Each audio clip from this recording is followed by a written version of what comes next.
All right, Rossi, we're here for the NoSo post show.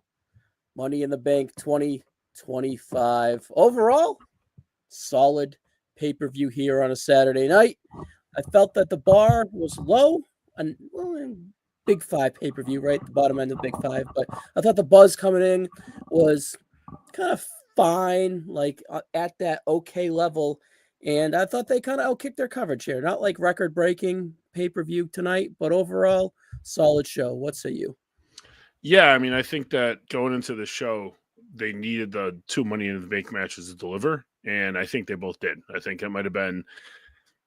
I mean, I don't want it to be, me being too recency biased here, but that might have been the best women's Money in the Bank. And the men's one, different because there was a lot of storytelling on the back end, but they got a big, 2-on-2, feast going on with some big boys there at the tail end. So that was very entertaining. And then obviously the turn. So I think everything that they did there was solid. And then they got us a nice little surprise at the end. So I think that was a very entertaining show. And, you like being in and out at 3 hours and 15 minutes for sure.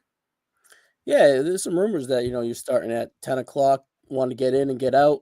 Never really felt that it like lagged or anything. It felt like the in-between stuff, like the commercials and everything, was a little bit less too. A little bit less focus on sponsors because there's so many in the ring and outside of the ring and whatnot. It felt that like the in-between commercials, we didn't really get as much.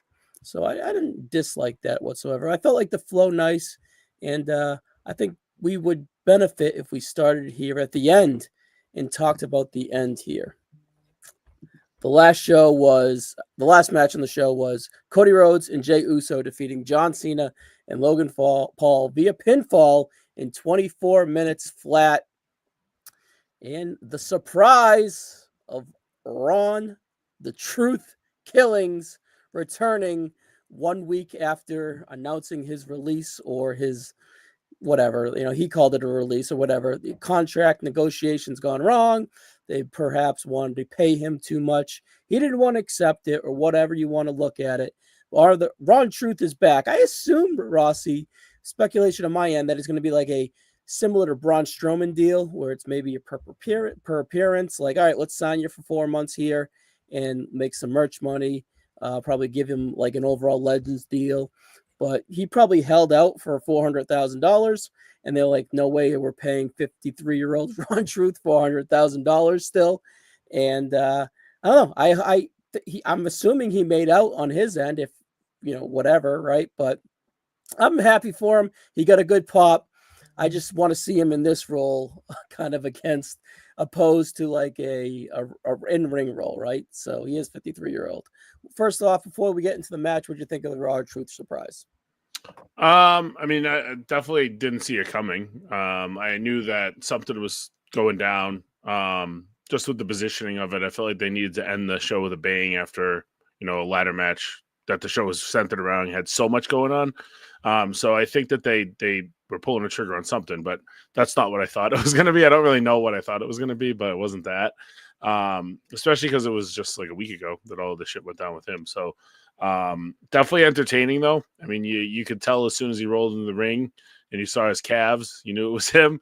But they can go many ways with this, whether maybe they do a thing when they do Cody versus Cena at SummerSlam and Truth doesn't get his job back unless Cody wins. There's a couple of different ways they can go with that.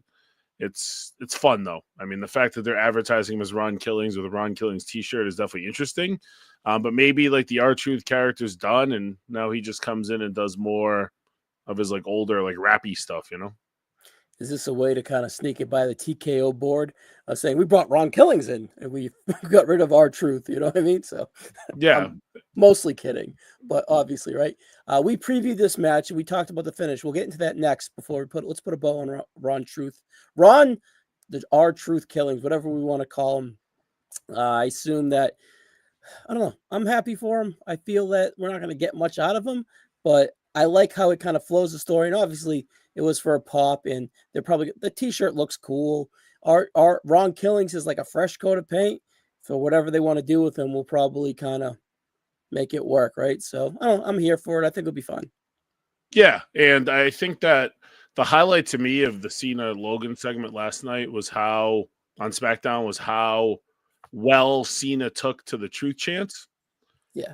And now it kind of makes that even make more sense because he kind of, hedged down that knowing that, this was probably going to happen tonight. And, it just kind of, but by them doing it and him turning it that way, it also took the scent off of it happening at the same time.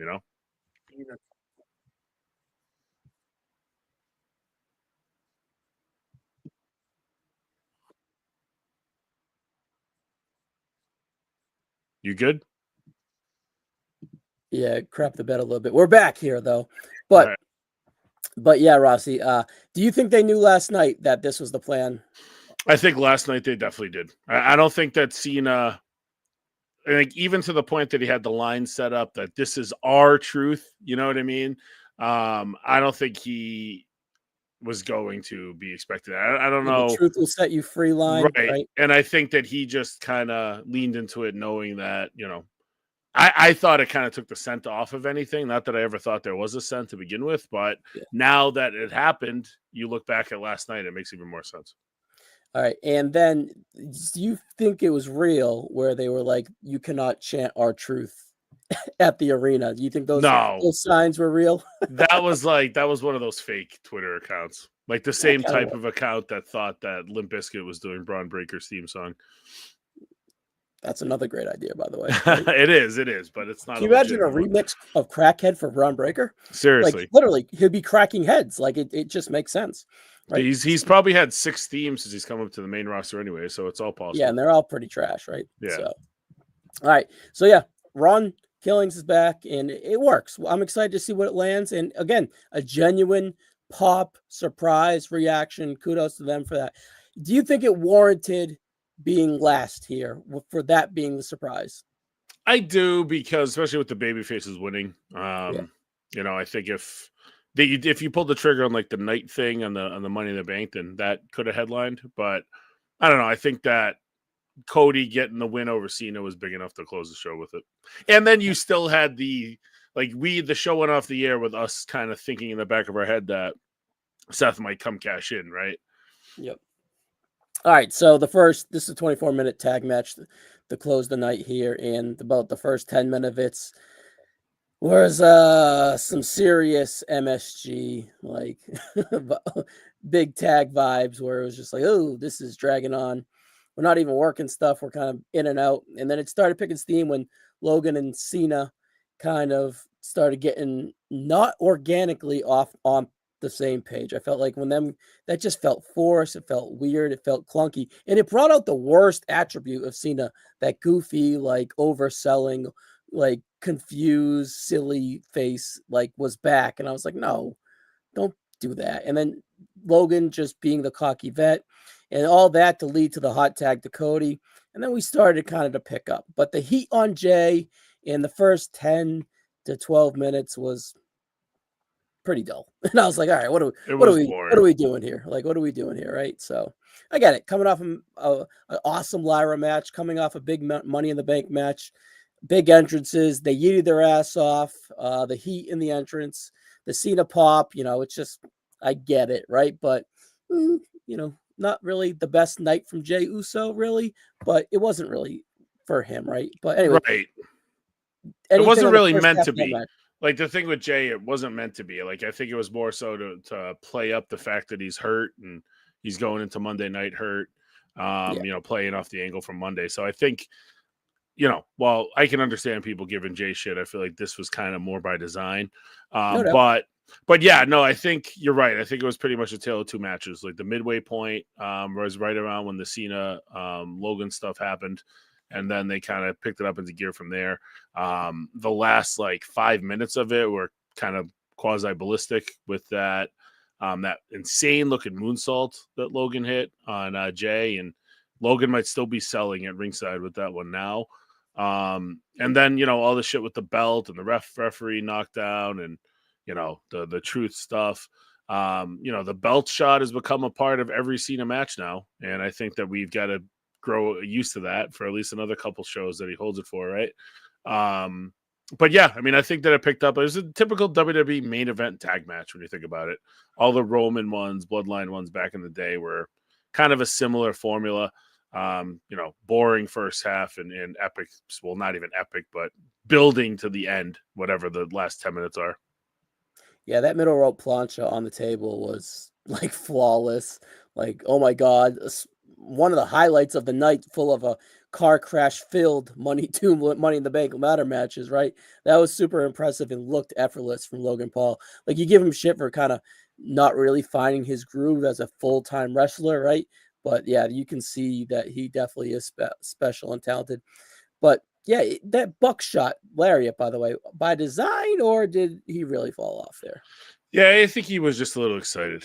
He had a little mini botch on SmackDown too when he almost fell off the top rope too. Mm, But I right. think he's just he's still what 10 matches in at this point. So Maybe 20. Yeah. maybe yeah, whatever it is. It's early, so that shit's gonna happen. I think it's kind of his appeal, right? It's kind of you don't know what you're gonna get, well, good or bad.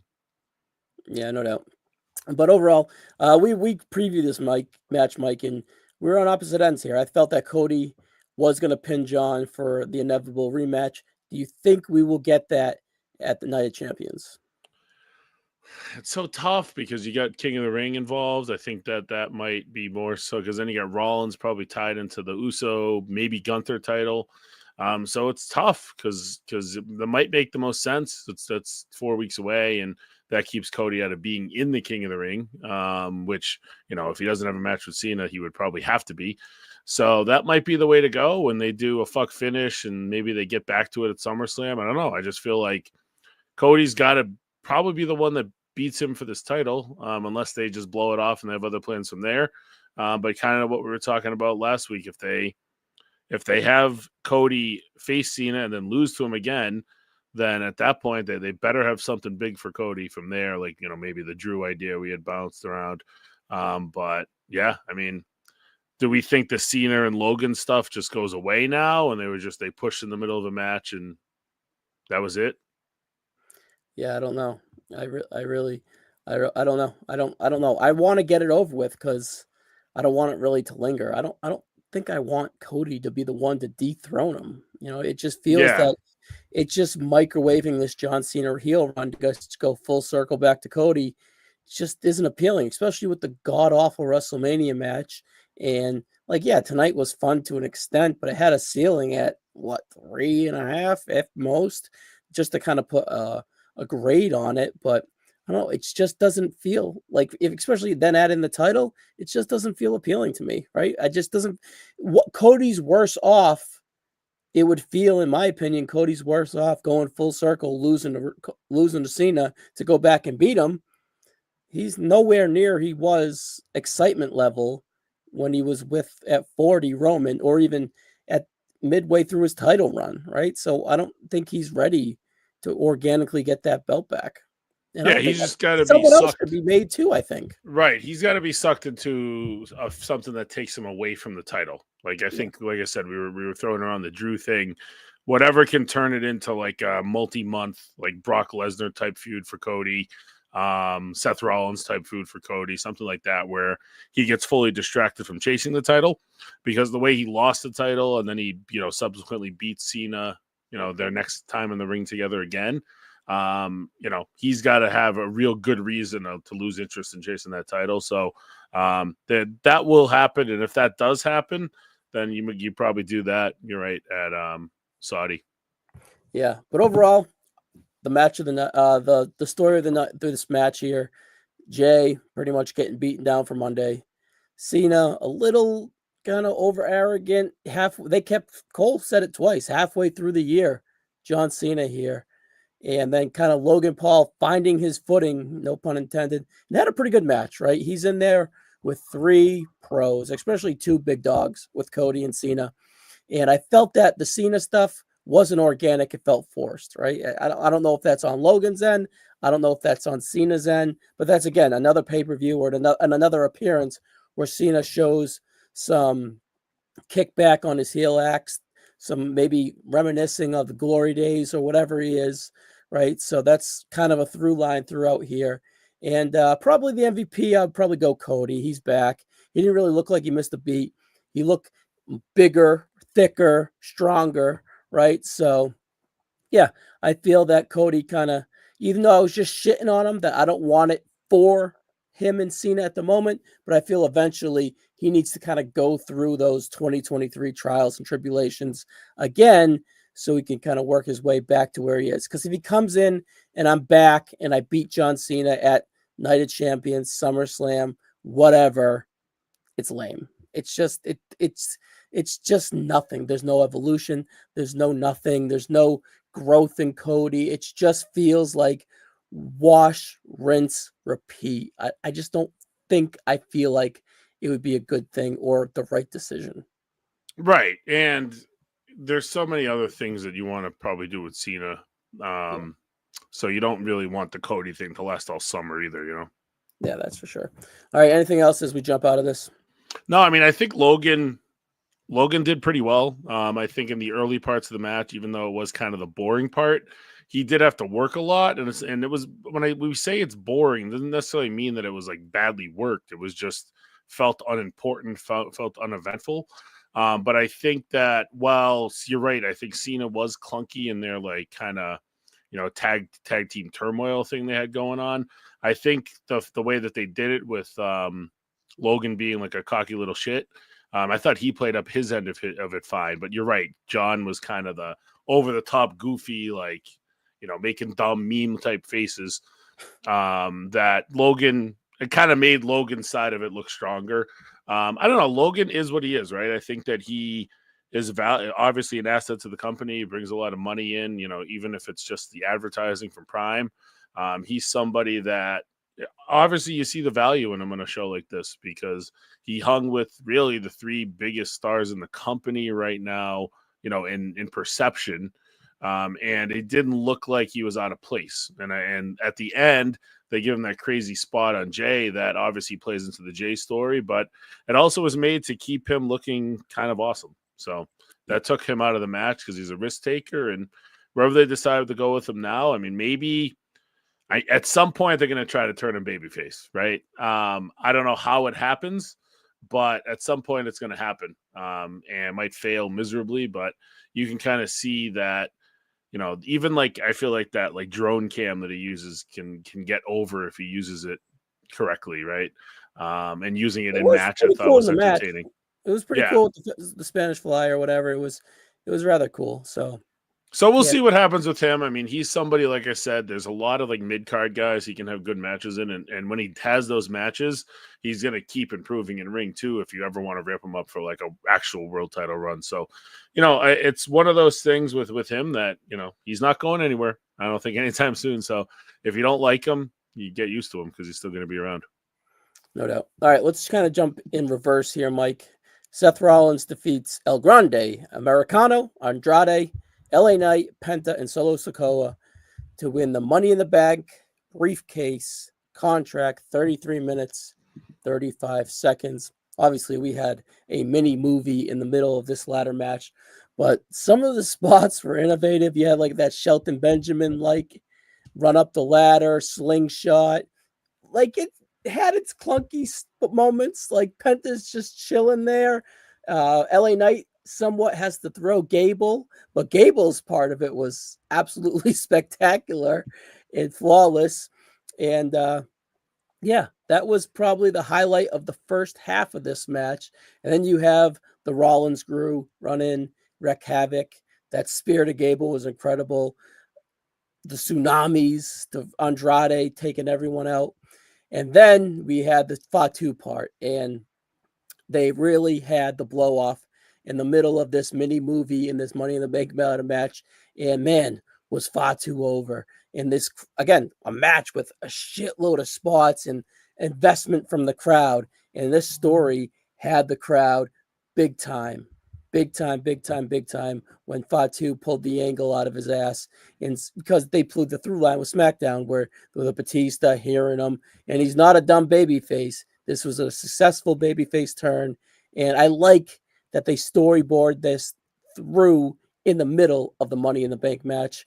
Let's kind of talk about the story, and then we'll kind of get into some of the spots here. What do you think of the Fatu, CJ, or what the fuck is JC Mateo and Solo Sokoa through line here? Mike, mind you, throw you one more pivot here. Solo Sokoa was linked to be the favorite leading into this match from the betting line too. So all that Solo, Fatu, all that stuff right now. What do you think? I'll tell you what, that was what I was thinking about when he did the turn, because when he started climbing the ladder, and because here's the deal, guys. We'll talk about this really quickly. Seth Rollins was the favorite on the betting odds all week. He was like maybe one, but it wasn't overwhelming. He was like 175, minus 175, minus 185. It never really got to an extreme level.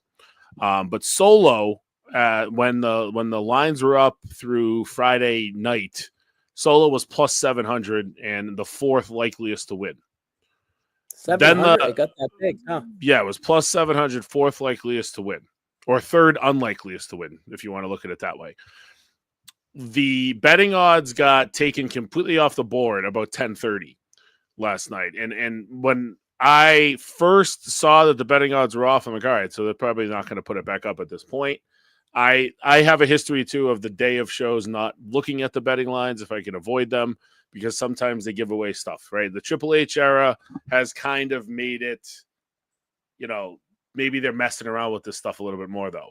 And that's exactly what I felt tonight, because when they brought them back on the board this morning, apparently, whatever time it was, it went right to Solo being the favorite. So he went from a plus 700 to a minus 150 in the overall favorite in the blink of an eye. And Rollins fell to third, which didn't surprise me, because on SmackDown, it was literally Seth Rollins. The entire show was building up to how Seth Rollins was going to win Money in the Bank. So that automatically makes me think he wasn't going to.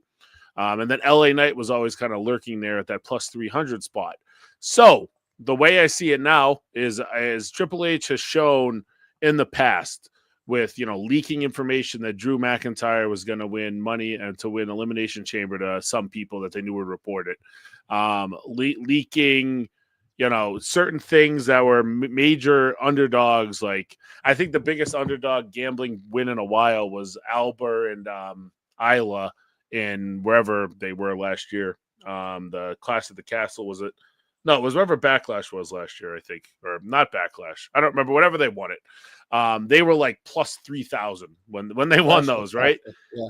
So Triple H and whoever in creative, obviously they had a way to manipulate that line, because because who else would be able to than the writers leaking it to somebody? So somebody told somebody Solo was winning this match to make the betting odds go the way that it was.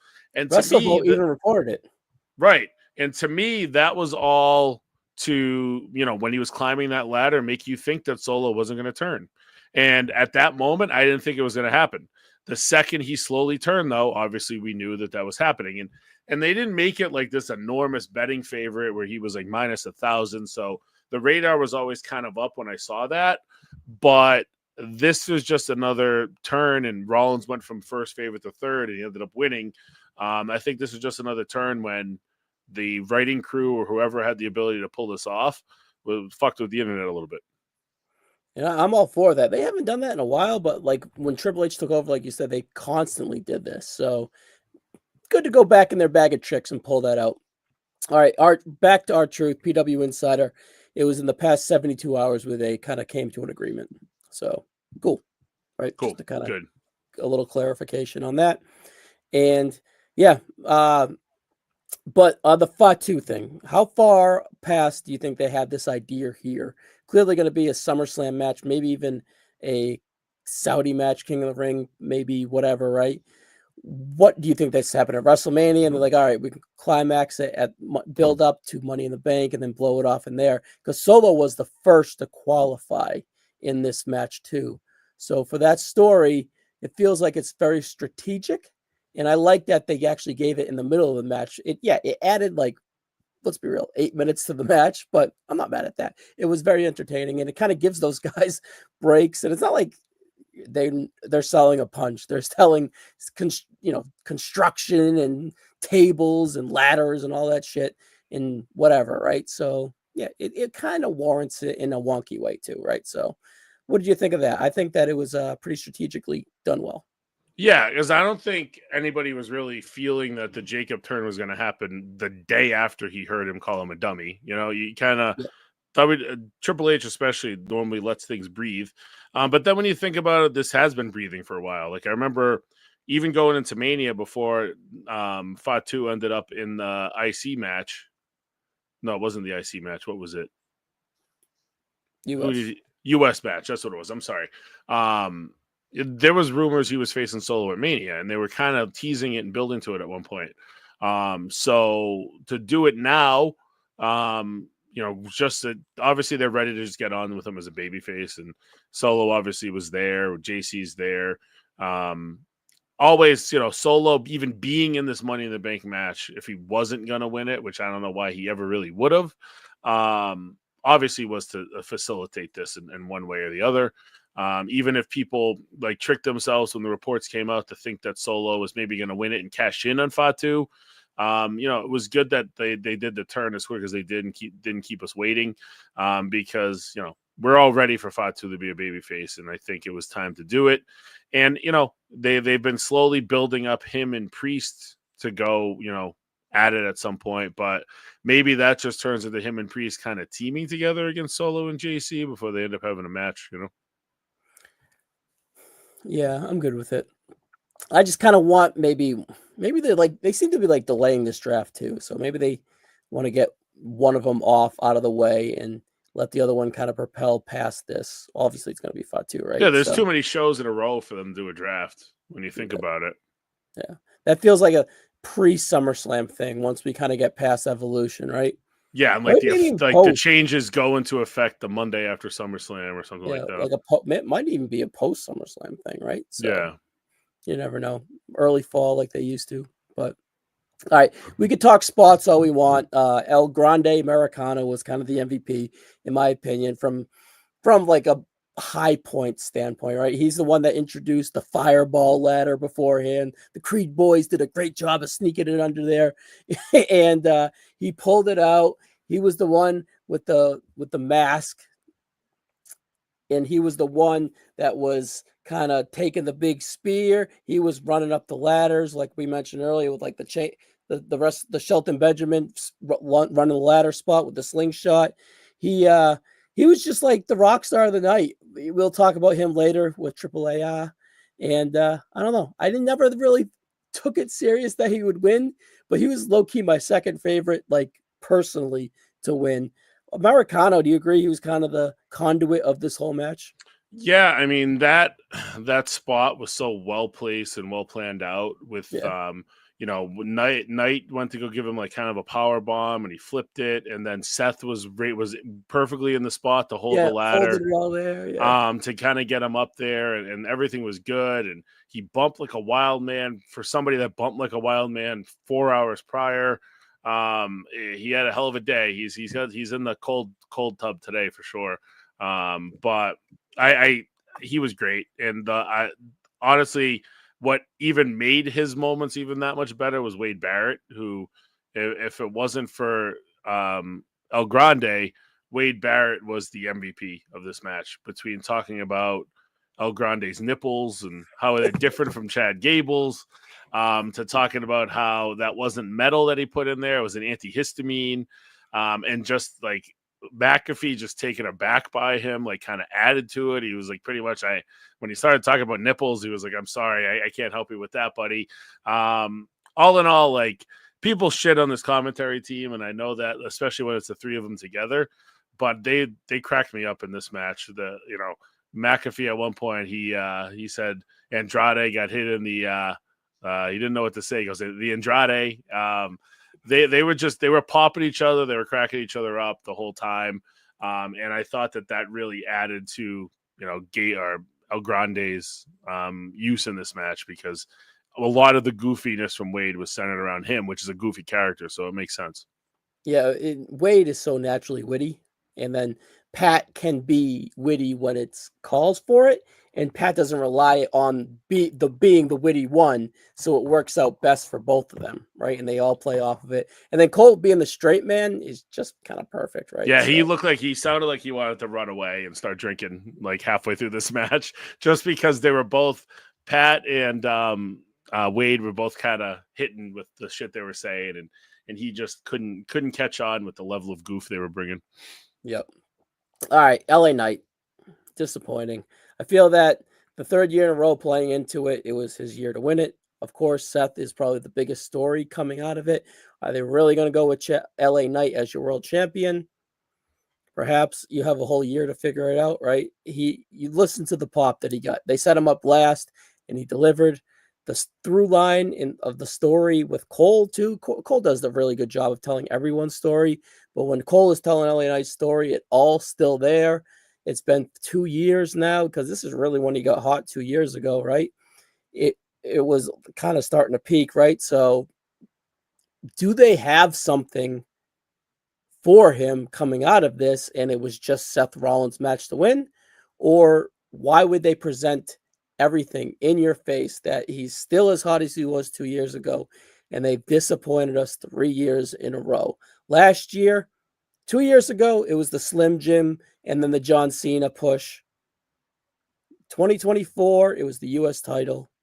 What is it this year for him coming out of it? Because I feel that there's something, because they laid it on extra thick and extra heavy. And honestly, he was rather safe the whole night, besides giving Chad Gable inches of his life off the edge of the ladder when he suplexed him off that amazing spot that we brought up for the third time now, right?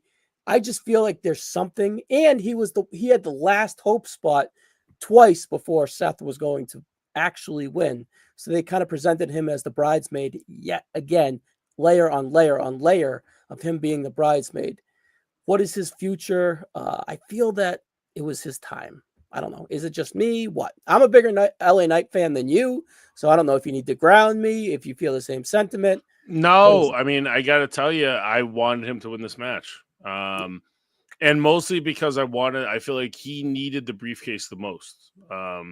Not even necessarily because that typically means you're going to be in the world title picture, but because I feel like his character kind of needs something new, something different. He's great. I mean, I think the promo we cut on SmackDown was awesome. He made the entire match make sense and made everybody sound great. But there's got to be, for him to hit that next step, I think there's got to be some evolution to it. And carrying around the briefcase, he could have been somebody that carried it for a while. And it just would have enhanced his character. But maybe it was as simple as they didn't want to have Naomi and him both with the things on SmackDown. Who knows? But they're not ready to give him a world title, I don't think, and they don't want to have him take it and lose it.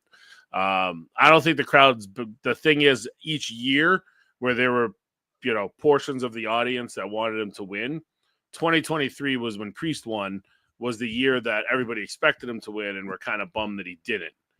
Yeah, because Last they had the year, Priest plan. Yeah. right. Last year was Drew, and obviously that had storyline meaning that was being paid off that day, so he really couldn't do it. And then this year, he kind of maybe he's somebody that was just cucked by Jey Uso, because it's a lot of the same type of thing, that if they were ever going to take a chance on somebody who, isn't a classical feel of a world champion, they ended up deciding to do it with Jey. Maybe that was a spot that could have been LA Knight in some years, right? It just, at that point, when they were ready to take that chance on somebody different, it was Jey. This time, the LA Knight's got to wait for that spot and continue to make himself strong TV and undeniable. But it almost feels like we're at the point when they see him at a certain level, and that's where he's going to stay. Like maybe he ends up on Raw and ends up in a feud with Dom over the IC. There's a lot of fresh matchups for him. He's somebody that I think is going to need a change of scenery, though. Yeah. Whenever they do a draft, he's Or it needs to probably be an elevation up the right. card. He's probably my first pick to move to Raw and that entire SmackDown roster, because he needs fresh matchups. We've seen him with the Bloodline. We've seen him with Priest. Everybody that gets rolled into that show, we've seen him with at some point. So Drew, he's been tied in with as well.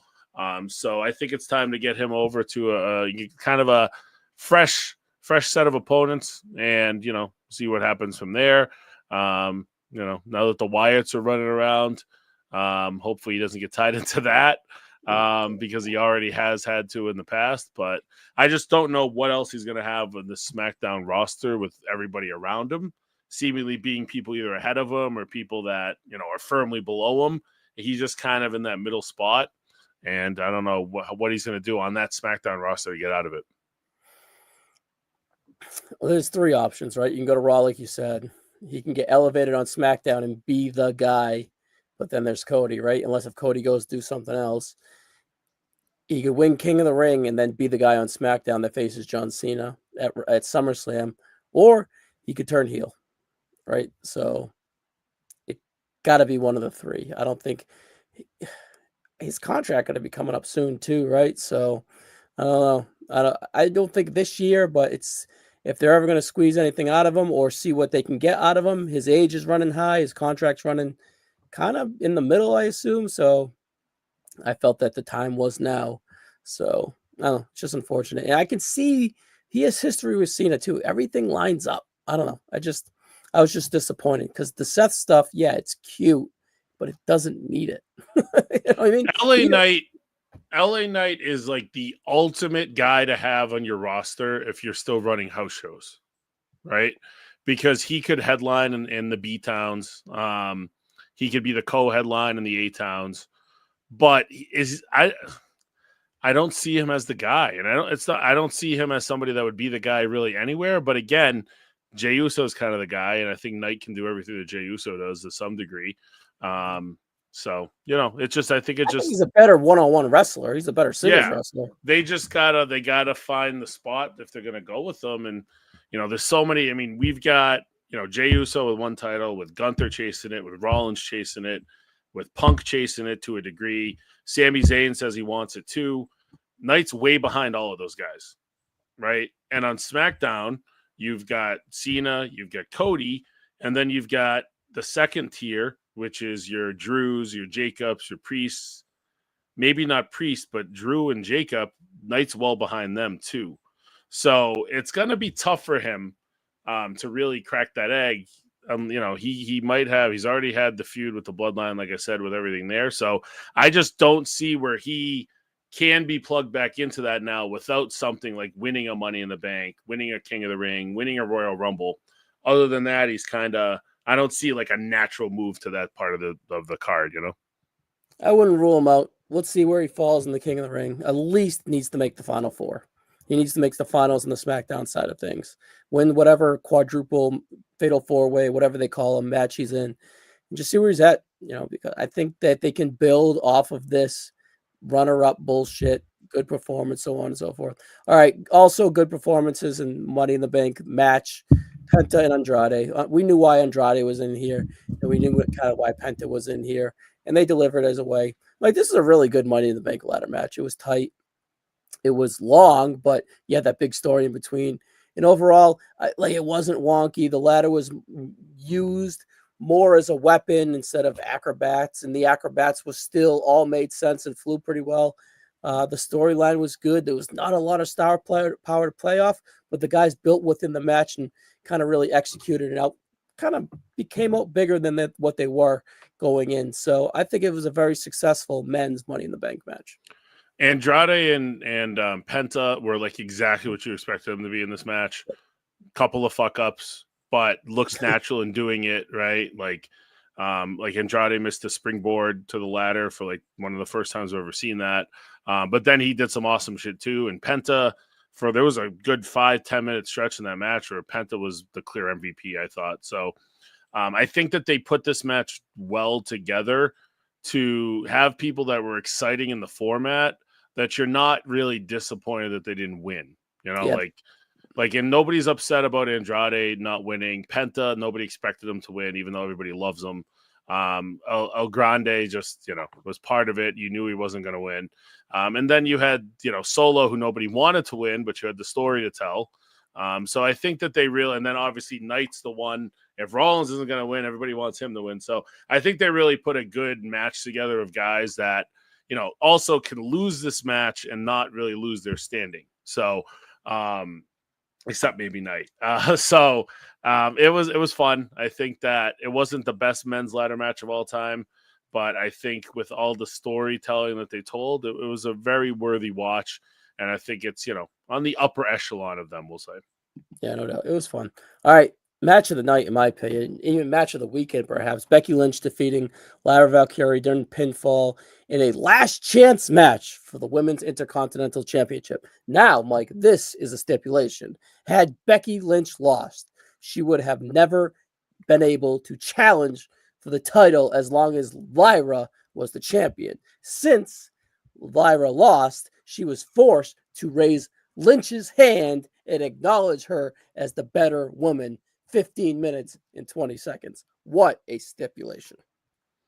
I liked it because it played into the story. And these two, you can kind of tell that when Becky wanted to come back, she wanted something she could sink her teeth into. You could tell she's got her teeth sunk into this one, right? Every time they've had a segment on TV, it's been entertaining, maybe a little bit repetitive, but still entertaining. And honestly, in current day WWE, a lot of their TV is going to be repetitive anyways. But the matches have delivered, and I think they've each gotten better. The NXT match was good. The first match on Backlash was good, it was better. And then this one was great. And I love how they've all ended in the flash pin because that's the proper story to tell. And we were talking about a little bit earlier on. Does this make it to Evolution with a stipulation? Do they pay it off before that because they're going to bring Bayley back to go after Becky for Evolution? Does Bayley just come back at Evolution? Obviously, that's going to be mixed in at some point too. But no, these two have had a great feud. I think Lyra's been superbly elevated by this feud, and I want to give Becky the credit for bringing the best out of her, but I think Lyra's also kind of found her niche as well. She's been much she's better. Immensely talented, right? Yeah, she's been much better on the mic. Her in ring's never been an issue. I think she's had bangers since she's won this title. So super happy to watch this match, and Becky's outfit notwithstanding, which was a little odd. Lyra's was awesome. So I'm sure that Becky looked like a Hardy Boy. Yeah, yeah, right. I'm sure it was like a book cover or something. I don't know, maybe her paperback's coming out, so she wanted to look like it. I don't know, right? But yeah, I thought it was great. They even from the jump, there was no lull. They just started cooking and they just accelerated. They maximized all 15 minutes that they had in there, and it felt like a continuation from the Backlash match. That kind of was like starting off clunky. I was like, I don't know, this Backlash match, like I rewatched it and I gave it 3 3/4, and on that night I was like, I think it's 3 1/4. It didn't really have me till the end. That this time it was just a continuation of that Backlash match that was very good, very underrated, and then it ramped up instantly, and they got to a excellent crescendo. And there's still plenty left in the tank. Mike, what are you thinking? Are you thinking 30-minute Iron Man match? Does it make sense? And I don't even like Iron Man matches, but with the flash Yeah, pins, the wrestling, the I'm better than you, the proving it, raising the hand, they need to go out there and have a showcase match. I don't think that it's like a stipulation where there's weapons, there's blood, there's guts, there's whatever. This is an old I'm better than you feud. I'm your mentor. I finally beat you. I think this is a wrestling feud, right? And I think an Iron Woman match, 30 minutes is perfect. yeah. And if they do it at Evolution, I'm sure there'll be another feud that will warrant the weapons. Anyways, like we don't. Yeah. I don't yeah, So I don't think it's a weapons feud. I don't feel that. I hope it's an Iron Man, but it would probably be a 2 out of 3 falls. Which is fine too. Because Yeah, their sweet spot, again, Becky, 3 matches back. This is fourth, right? She had the Raw qualifier for Money in the Bank. She had both Lyras, and she had the WrestleMania tag. Oh, so 5. She had the Raw after tag too as well, yeah, right? So maybe 45 minutes to an hour max in ring, right? Granted, she's practicing on the side, but just humor me, right? It felt like the rust is off. Whatever they yeah. want to do, they want to go She's 30 looked better minutes. each time. Yeah, They want to go 30 minutes, she can hang. If they want to go 2 out of 3 falls, I don't know. Both stipulation are flawed in my opinion, but this needs a blow off, and I think that we'll get it. And honestly, I hope Lyra wins it back. I like the lineage of Becky winning it here, and I think it will do it well. But I wouldn't mind Lyra winning it back, and then we pivot Bailey, Becky, and then this Raw roster is loaded for Lyra to go out there and have matches. Um, Becky became kind of the first official Grand Slam winner. I know they always said Bailey was but before there was no mid card title. There was just the 2 world titles, the NXT title, and the tag titles. That was Bailey before, right? Maybe, I don't think, maybe even Sasha. I don't know. But Bailey was always called a Grand Slam winner. But when you think about it, with there being a mid card belt now, Becky's kind of the first one, so because the men don't have to win both world titles to be considered a Grand Slam winner. So that's one of the first things that I thought of when Becky had this mid card belt. Is now she's had, pretty much every level of title you can have in the company now. And that's exactly what I expected when this title was made and Lyra was given it, because it might have taken longer than I expected, but Becky's name's got to get on this belt for the lineage. And, SmackDown will probably put theirs on somebody big soon too. So I think that it's good for the belt for Becky to have it. And if it flips back to Lyra, that's not a bad thing either, because at least Becky's name is now in the lights when you look up that title on Wikipedia, Yep, I'm just happy Becky is earning it. She's kind of showing why she's one of the greats in this company, women wise, of all time, right? So I'm kind of happy she's still has something to sink her teeth in, and really has the passion to go out there and do it too as well. And obviously she's helping Lyra too. So yeah, it's just good stuff. And I don't think it's a blow off, but I definitely think they will continue. All right. Dom Mysterio, 4 minutes, 55 seconds, singles match for the Intercontinental title, defeating Octagon Jr. by pinfall. Fun showcase, through line through Worlds Collide. 5 minutes was perfect timing here. They got to show everyone beforehand: Psycho Clown, Vikingo, Conan, Pietro, whatever his name is, right? Like, they did the thing. The So Crypt Keeper woman. Yeah, it was a success. It was a bow on Worlds Collide, and it put Dom over strong and kind of built up for him to face the next luchador, whoever that may be. Yeah, I like the angle on the Worlds Collide to get to this point. I think it made Octagon look like a fucking badass. So giving him this match, is good for the relationship, because think of like the Hendry stuff with TNA. Like, TNA was elevated by having Hendry on that show. Hendry was definitely elevated. Octagon Jr. is now supremely elevated from being on the main WWE PLE of the weekend. So I think that, a lot of people ended up watching Worlds Collide, but at the end of the day, a lot more will watch Money in the Bank. And I think that Octagon must be somebody they see a lot in, or Triple H's relationship with Ray, the yeah. fathers, right? It's So cute. I think it's good, and I feel like the story they told made a lot of sense. And you're right. Dom has now strung a couple PLE wins together in a row, and That too. I Yeah. think it's cool that he's over enough that he should be in these spots. So I'm glad that if they snuck a match in, it was him. Yeah, no doubt. Overall, yeah, hat on a hat, build up Dom Mysterio, propel AAA, throw Liv Morgan on your screen for 10 minutes, right? It just works. So good stuff. All right. Naomi defeats Alexa Bliss, Julia, Rhea Ripley, Roxanne Perez, and Stephanie Vecchia to win the women's Money in the Bank briefcase, 25 minutes and 15 seconds. All right, this was similar to last year's match without as clunky starts and without as exciting ending. But I felt this was much safer and kind of the same result of like a 3.25 star, 3.5 star at best women's ladder match. In the preview, I picked Naomi to win. I thought they did a really good job of highlighting all of the women, but at the end of the day, it's kind of the same trope that I have with all these stipulation matches with women. It's kind of hard for them to take the brunt of this and make it look believable, even with like Julia and Roxanne's 7-minute heat spot to kind of middle start this match. Like, they can't, like, the ladder's like getting stuck. they don't know how to close it. Like they're throwing it off the ropes instead of Ripley. It's not even close. Their punches are flying and they're not even landing, but they're over and it's working with the fans. Who am I?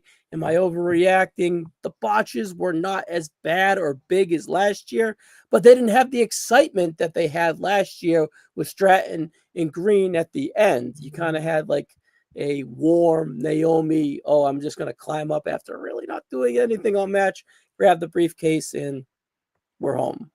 What did you How think of long the was this? 25 minutes? So I think last year was like 17, Yeah. 16, 17. So I think there's a lot of meat on the bone on this one. I think that this was a match that was really kind of put together to make the three new girls look great. And I think they all did. Roxanne, man, 2 nights in a row. I feel like she was like the star of both matches. She's so You think no? versatile. She sells great, but she also is believable when she gets up quick. Her and Rhea have this chemistry that, based on the difference in size, I didn't think that they would, but they do. She reverses Rhea shit in such an effective way. I think Smooth. that she was the MVP of this match by a substantial margin.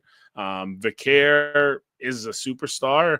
I feel like she didn't even have to do that much in this one, but The she still double knee did. stuff with Rhea was like all time Right. Gooner stuff. Right. I think Julia worked her ass off too. I think she needed a match like this to kind of propel herself to the eyes of the main roster viewer.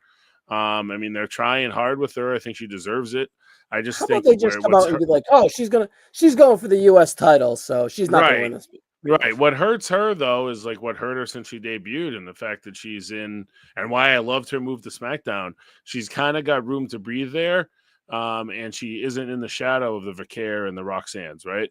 So I like her future. I think her beating Zelina is 1,000% the way to go, and she can have good matches and kind of build up her name more. But all in all, Naomi was the right person to win. In my opinion, I think you can tell the best story coming out of it. Rhea was great in the match. I love the creative burying her with the ladders. And who am I missing? Alexa. She did some shit. Alexa Alexa does some really fun acrobatic shit, man. How about when they threw her on the ladder, ribs first? That looked gnarly. She sold well, and she's been in a bunch of these. I don't know. I like this match. I think I like this match a lot more than you did. I Well, I was like I the was distance. I will have to rewatch it. I'm probably hard on it, but here's the thing. I remember a lot more of the lightness than like it right. working, right? Yeah, So I ramped up. I think like kind of like the men's where it was 2 matches. I feel like there was the stretch when Rhea was in the ladders on that I feel like everything was kind of warp speed. Matching ladder spots, the Vicaire ass move on the ladder. There's a lot of crazy shit that went down in this match, and I think they all sold well. It was all believable, and I think the right one won. I think Vicaire, Julia, and Roxanne have an insane future ahead of them on this main roster. But this is kind of now or never with Naomi, and I think that the work she's done at the last 6 months or so has kind of warranted this move, and now she can kind of build her character up. I think she's somebody that might hold it for a little bit, kind of like Tiff did. Maybe not as long, because obviously, all the other women are going to be distracted by this Queen of the Ring here. But I think Naomi, your idea that you had on your Money in the Bank preview can still happen with yeah, Jordan. It didn't have to happen here. That might be what facilitates her cash in whenever they do it, if they decide to go that route. which is better booking than having her win it, right? Yeah, yeah. So yeah, probably. I don't think it's a great match. I think it's probably a very good match, right? So I'm whatever on it. Oh, but overall, Mike, Money in the Bank, successful night in my opinion. I'd probably go 7 out of 10. Really, Yeah, I think it was a better show than last year overall. I think that the men's Money in the Bank had the storytelling. I think the main event tag was pretty similar to last year's main event 6-man, where the storytelling was there, but it wasn't really like super important in the long scheme of things. And all in all, I think that they elevated Naomi for sure. She's probably the one that deserved it the most, like I was just saying. They made a major move. Jacob Fatu is now your massive baby face. So there's a lot, and then R-Truth's back. So there's a lot of, which is crazy to think that that's one of the key plots to Money in the Bank. If I said that at Mania, you would have thought it was on drugs, but it is what it is. If that was a well placed angle the whole time, good for them. If it wasn't, and they listened to the crowd and brought him back, good for them. Even better for him, right? So that's not always going to happen, but I think that they listen to their locker room here probably more than the fans with Truth. So newsworthy show, but also kind of leaves a lot of doors open moving forward with the King and Queen of the Ring starting imminently. Night of Champions right around the corner, and right after that, Saturday night's main event in the SummerSlam build. So, and Evolution. So, I think the women have been the highlight for me on the last 6.5 hours of WWE TV, not counting Worlds Collide that we have talked about. And I just think that that's a really good division, and they're going to be able to do a lot of fun, creative shit with it among both shows. I think they've got them both spaced out pretty well now. And I think that they're in a really good spot to do Evolution. I think their roster's there for it. So, Yeah, honestly, the women have been ramped up ever since WrestleMania. The excellent three-way match. They were such I don't want to say dog shit, but both feuds heading into WrestleMania were left a lot to be desired. And you had the great three-way at WrestleMania, and then the really focus on Monday Night Raw, bring the new influx of NXT girls on the roster is just the women are really cooking. I look at it when I look at my shit as I get ready for the site, like I can't believe how much times the women make the top 5 for me. It's especially recently, right? And before they it was making it monthly. Not now they're making it 2-3 times a week. So it's like they're putting an emphasis on it, and the women are performing, and they're getting the showcase. So it's like it's a give and a take between the company and the women, and they're living up to the build that they give them, and their warrant of the build that they're giving to them as well. So it's working. I'd like to see a little bit more on the tag team from that side of that, and hopefully we get it there. So, yeah, it did not with the R-Truth thing. Full circle before we jump into World Collide for a few minutes.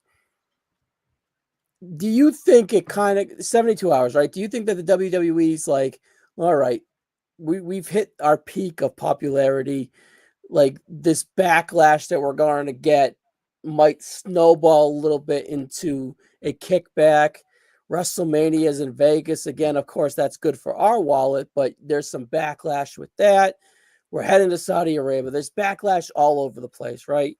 And the goodwill that we've kind of garnished the last 2 years is starting to run dry.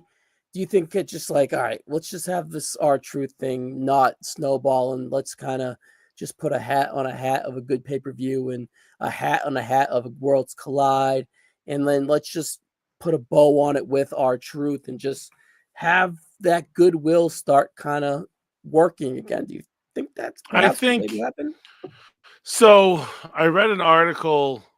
I don't know who posted it, but I read an article yesterday where someone broke down the perception of WWE between January of this year and now, and then the perception of AEW between January and now. Yeah, And they've changed from that's like what pretty I'm. considerably.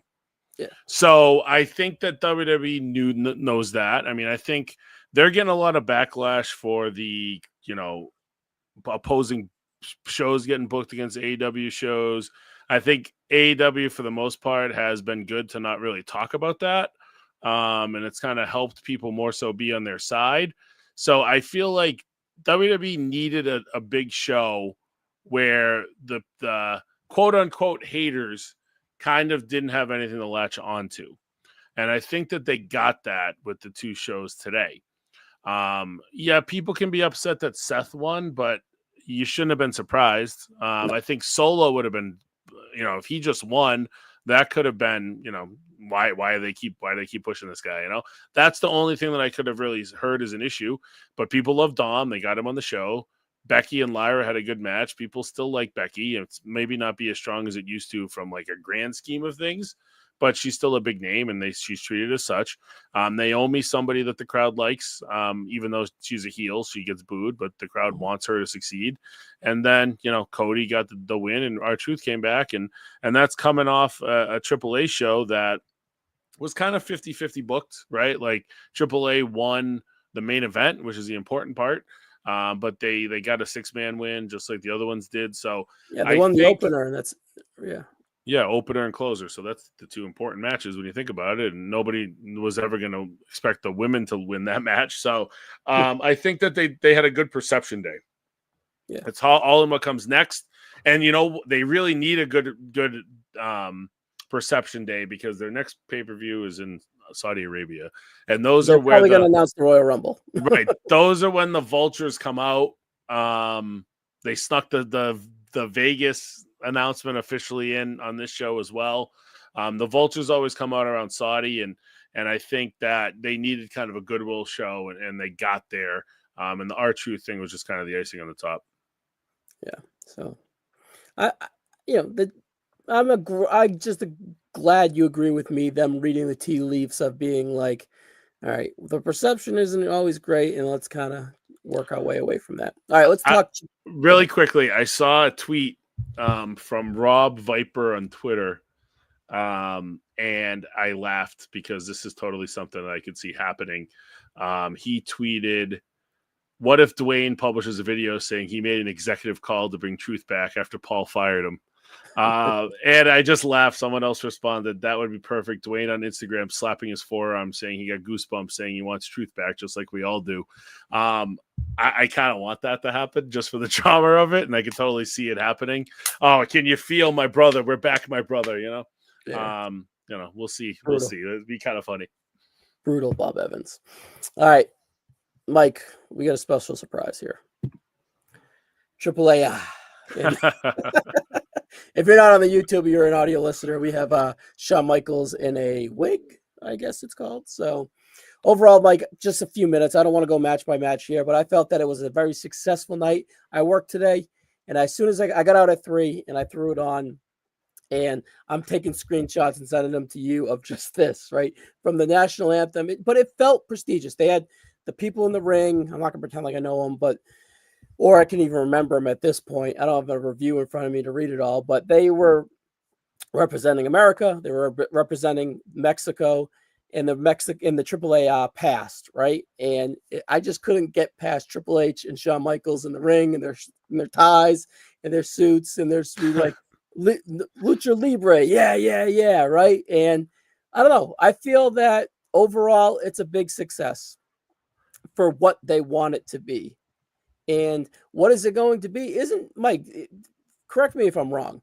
AAA is like Americanized lucha libre in a way, right? But to its core, it's lucha libre, and you saw that in the opening match with the LWO versus I don't know who the fuck are they. Fucking, I'm fried. I've been up since like 7. Octagon Junior, Aerostar, and Mr. Iguana. Mr. Iguana, the star of the show, Mr. Iguana, right? So they got a star there, and it's based off Lindsay Dorada and him doing like a Santino Marella iguana friggin' stuffed animal spot, which just worked. And the Twitter crowd, the American crowd, but really the Lucha Libre crowd just loved it and adored it, and they ran with it. It snowballed, and this guy's probably going to be big. They showed him like taking pictures with kids behind Cole and McAfee. Like they're like kind of like kids up to him for pictures. Iguana's kind of like a mix between like Santino with the Cobra and like Orange Cassidy. Just weirdness, very unique style. He's a guy that he's going to be on Real WWE. Like he's going to be in the Rumble next year. Like he's going to be somebody that I think you're going to see on WWE TV more because he's a hoot. And if WWE can be selling those iguanas, then they're going to be. The shirts are already up, right? And Lindsay Dorado. Well, they also have shirts for Dallas, the 50-year-old woman. So they made shirts for everybody. Yeah, but that guy's gonna sell those freaking stupid shirts. The women's match was fine. It was the worst match of the night, but it was safe, right? Vakir had to Lola get looked good. yeah, Vakir had to get through it, and it was just fine. It was what it was. I don't think it was supposed to go out there and be excellent. It was just fine and good. The the Santos match was pretty good. Legado del Fantasma versus their Psycho Clown, Pagano, and who was the third? Dr. Wagner Jr. Dr. Wagner Jr. El Hijo del Dr. Wagner Jr. Yeah. They're three veterans, right? Versus Legado. I'm surprised Legado won, but I'm sure that's going to play into Angel Legato's got Humberto. Legato's got a Yeah, title shot against their 6-man titles at Triple Mania next week. which what I was getting into. I'm sure it's going to play into that too, Yeah. right? And I like the story. Well, first of all, how did I forget this? Conan, my boy. I love Conan. I listen to his pod all the time.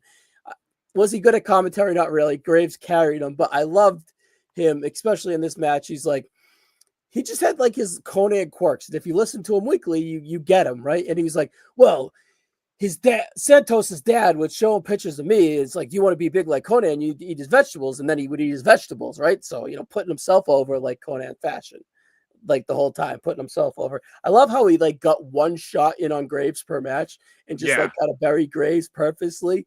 And I love how he was just like stuttered and stambled like me tonight, where I'm just totally zoned out and half here. That was Conan all night. But he was always Conan. him. He was endearing and he was fun.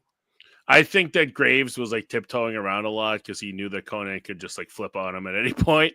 Because there was a couple times that Graves did like his like quirky jokes and then he like almost like apologized for it before Conan could even respond. At one point he said something about, well, at least I got my looks. And then Conan had like a couple of seconds and he was like, well, what do you mean about that? I don't think you got I'm not sure about that. So I thought he was a hot shit. And yeah, I mean, is it a classically good wrestling announcer? No, but you needed to have him there. Like you weren't going to have Vic Joseph out there explaining who Mr. Iguana is, Yeah, he did a good job explaining and putting his guys over. Right. And it's a good spot for Graves, honestly, because who has history, Sam Adonis, his brother. Right. So he's got, it's cool that he was able to do this as like, such a big spot for him that he hasn't had no bid. I think he still does good work in NXT. I think he's helped that broadcast considerably. And, he's still a really good announcer. And I think he'll end up getting a crack again on the main roster at some point. But ultimately, I think him and Conan were very entertaining. Conan was goofy, as you expect to be. But I want that in a show like this, right? No, absolutely.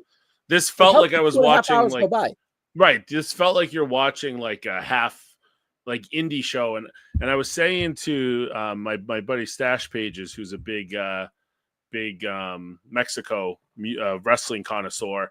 I was like, man, this was a show that didn't have big star power in it. And he was like, no, they had like every AAA star. I go, if this show didn't say WWE in front of it and they put this card somewhere, they would have been lucky to sell 1,000 tickets, right?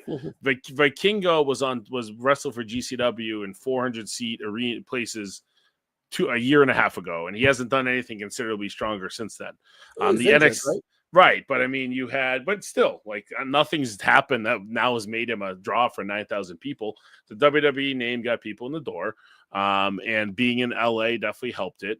Yeah, you get money in the bank in 2 hours. Right, crowd was good. I mean, the biggest star on the show from a American wrestling perspective now is probably Vicaire, Phoenix, and Chad Gable, and you got to showcase for guys like Legado who are gonna have a new coat of paint to them a little bit. Like they were kind of win, honestly. Right. I liked how they were in the camos. I liked that they really have preached towards being a tight family again. And obviously there'll probably still be a turn at some point with Berto, especially, but it will mean more now that they've gone through this.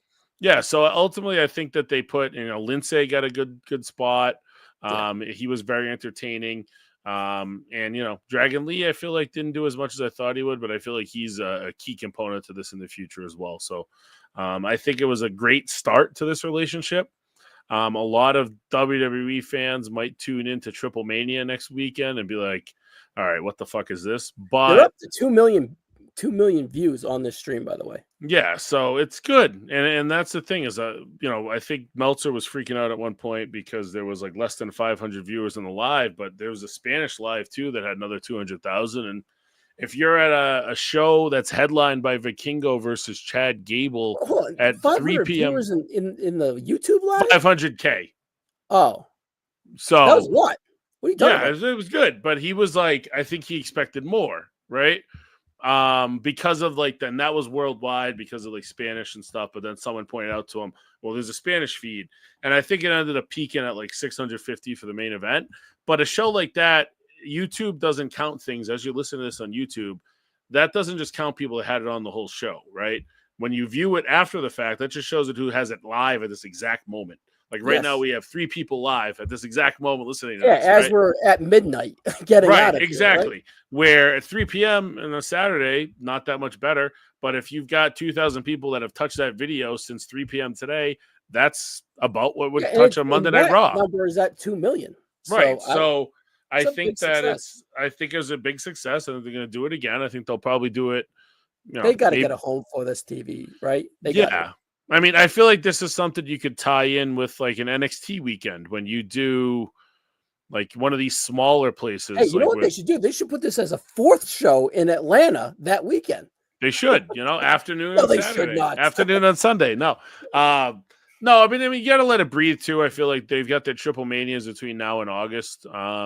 Maybe do another one in September or so. It'd be good, and Yeah, you got Labor to Day just weekend would put be it in good perfect. spots, like tie it in with Survivor Series, maybe. San Um, Diego, big market, right? That's yeah, perfect. that's probably it. Yeah, so Yeah. maybe there's one before that, but maybe something in Texas they could do as like a standalone. But I feel like there's a lot they could do with it. I think Lola Vice was kind of in this to elevate her profile, and it worked. So I was very happy with it for a 2.5 hour show. It was super clean. NXT 4-way was pretty fun. Yeah, here's the thing. I was going to recommend the final, as we're out of here, Mike, the final 2 matches you got to seek out. If you're going to watch anything, if you want to listen to Conan for 3 hours, you'll be entertained.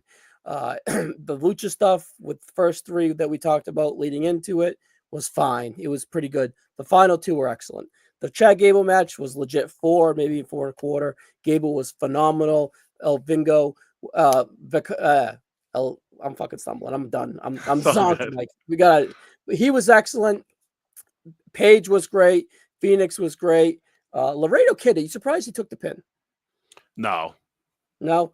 no, Okay. he I always takes just thought pins. they presented him as a bigger deal. And honestly, Javon looked like the best one in the match with Ray I Phoenix in it. wish he didn't fuck up what was the RVD move, but he did it as like Yeah, he came up like a Shane McMahon type but of that would have like been Shane McMahon, insane. not RVD. Yeah.